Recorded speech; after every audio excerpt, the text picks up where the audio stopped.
Hi my dear students, welcome to my biology class. Now I just show you an image of a machine. Have you seen a picture of machine like this? Can you guess it? It is a dialysis machine. So today we are going to learn about the topic artificial kidney or dialysis machine. Artificial kidney.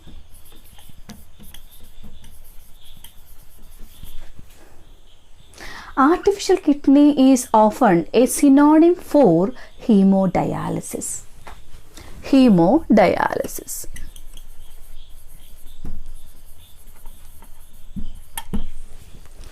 Do you know what is dialysis?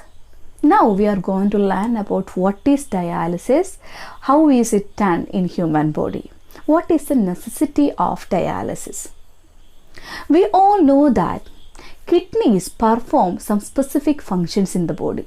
Two major functions. Those are osmoregulation and urine formation that we have already learned in the previous session. Sometimes the kidneys may be damaged due to the infections by pathogens, obstructed blood flow and some other reasons.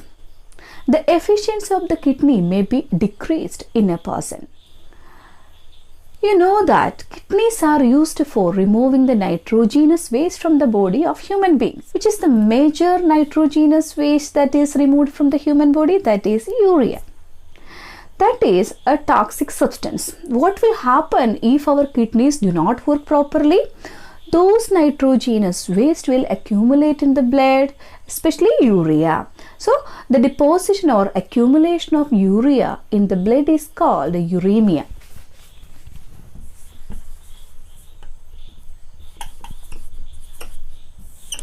The accumulation of urea leads to a diseased condition in a person that is called uremia. Dialysis is required for such uremic patients because their kidneys do not work. The kidneys are inefficient to do the filtration process. You know that the filtration units that are present in the kidney, the nephrons, if the nephrons do not work properly, do not filter out the blood properly, the filtration doesn't happen, urine formation doesn't happen. Such situations gradually lead to some severe kind of problems, health problems in a person. Finally, it leads to the death of the person. So dialysis is very important activity or process in such type of persons. Do you know what is hemodialysis? Hemodialysis is the process of removing unwanted and toxic substances, especially the nitrogenous waste from the blood, while adding desirable substances into the blood through a semi-permeable membrane of a dialysing membrane. Now let's study the mechanism of dialysis. How is it performed? Then you just observe the diagrammatic representation of a dialysing unit. It is a simple model of hemodialysis. In the diagram, you can observe two bottles. One is fresh dialysing solution, the other one is used dialysing solution with the urea and excess salts. So another part of the dialysing unit is tubing, which is made of a selectively permeable membrane. We all know that a selectively permeable membrane allows the entry and exit of some selected molecules across it. Then the tubing is connected to the body of the patient through a vein pump.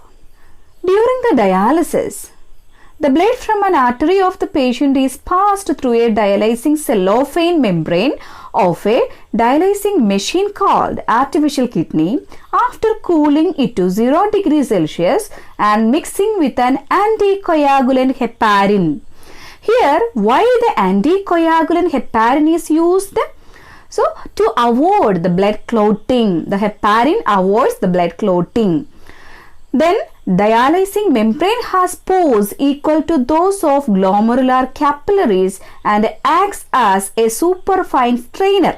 Here, the dialysing membrane has pores. So, here they act as the filtration units which are present in the human kidney. They are nephrons. Here, they act as nephrons. The dialysing tube is immersed in a solution called dialysate, which is isotonic to blood plasma but is devoid of nitrogenous waste. The dialysate contains the similar composition as that of the blood plasma, but it is devoid of nitrogenous waste. So the waste like urea, uric acid, creatinine, excess of hydrogen ions, etc. diffuse across the dialysing membrane in the dialysing solution. Now you can observe the blood is taken from one of the arteries of the patient that is connected to the tubing made of a selectively permeable membrane. The blood that is transported from the body of the patient to the tubing consists of several amount of nitrogenous waste. So what happens here? Diffusion happens here. The movement of particles from the region of higher concentration to the region of lower concentration takes place here. So the nitrogenous waste that are present from the patient's blood diffuse into the dialysing fluid. Then finally it is collected back to the bottle that is represented as used dialysing solution. And finally the pure blood here means the blood without nitrogenous waste is given back to the body of the patient through one of the veins of the patient.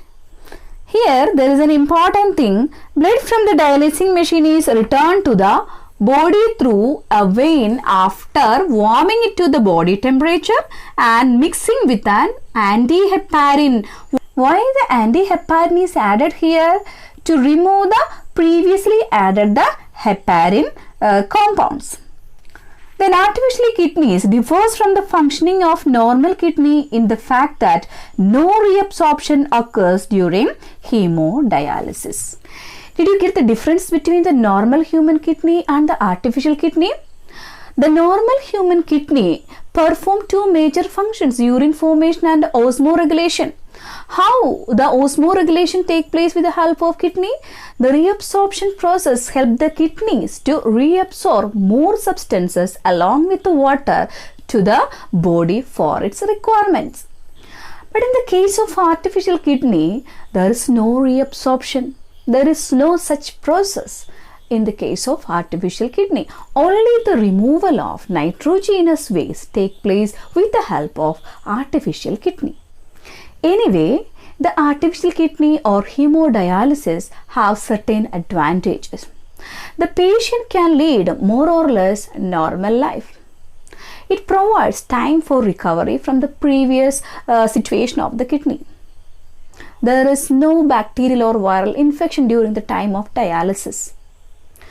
No equipment or device is fitted inside the body. These are some advantages of artificial kidney or hemodialysis. Have you heard about WAK? W-A-K? Wearable artificial kidney. Wearable artificial kidney.